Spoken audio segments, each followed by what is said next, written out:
The pulse rifle felt wrong. It was too light, a calibrated piece of sovereignty crystal that didn't have the honest kick of a soul-made kinetic.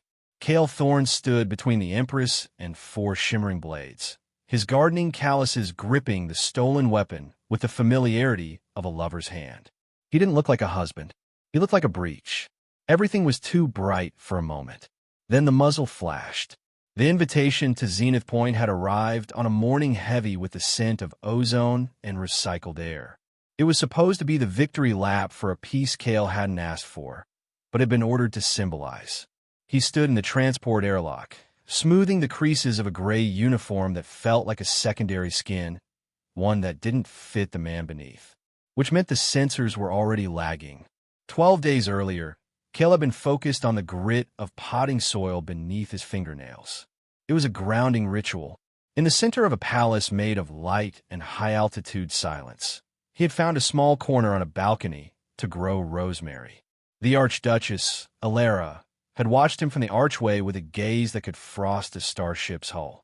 She saw a quiet man with scarred hands and no rank. She saw a mouse. He didn't correct her.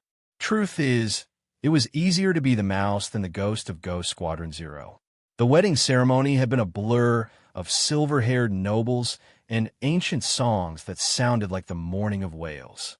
Cale had memorized the phonetic vowels of the sovereignty vows, speaking them with a steady, clinical rhythm.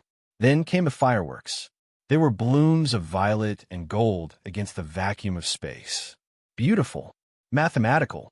Cale's eyes immediately mapped the hall.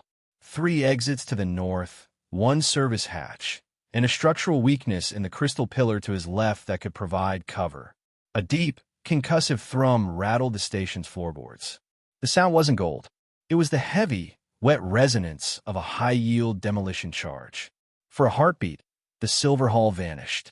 He was back in the iron breach, the air tasting of copper and scorched lungs, waiting for the secondary blast that never. Specialist. Alara's voice was a sharp blade of reality. He blinked. The fireworks were just lights. He settled his face into the mask of the polite, unremarkable husband. "It's a lovely display, Your Grace," he said, his voice as flat as a dial tone. He watched her lip curl. She hated the baseline of him. She wanted a hero or a monster, and he was giving her a clerk who grew herbs in the dirt. But as they moved toward the reception, Cale noticed the Soul Collective Guards. They didn't look at Alara. They looked at him, their spines snapping into a rigid, terrified salute that they couldn't quite suppress. Alara saw it too. Later, in the kitchen of their shared quarters, Cale busied himself with the smell of boiling grain. The steam from the pasta pot filled the room, a mundane anchor that kept the ghosts at bay. He worked with a quiet efficiency, his movements exact, never wasting a single inch of space. "You're not a clerk," Alara said, standing in the doorway with a stolen datapad. Her face was pale. "I found a redacted ledger, Cale. I know about the 40,000, and I know who held the corridor at the breach." Cale didn't look up from the steam. "The water is boiling," he said. The steam from the pasta pot had long since dissipated, replaced by the sharp, metallic tang of ionized air. Cale Thorne didn't wait for Alara's reaction to the redacted ledger. There was no time for the luxury of an explanation. Then the lights died. In the absolute, suffocating dark of the sovereign palace, the silence was a physical weight, broken only by the synchronized hum of high-end, repelling lines dropping from the vaulted ceiling. It was a sound Cale had heard in a dozen nightmares, and his body responded before his conscious mind could even register the threat. He reached back, his hand finding Alara's silken sleeve and anchoring her against the cold interior wall with a force that surely bruised, positioning himself as a human bulkhead against the incoming dark. "Stay down," he whispered, the clerk's polite lilt gone, replaced by the gravel-etched authority of a man who had commanded 40,000 ghosts. A separatist soldier, cloaked in shifting active camouflage, materialized 10 feet away with a kinetic blade raised for the Empress's throat. Cale moved.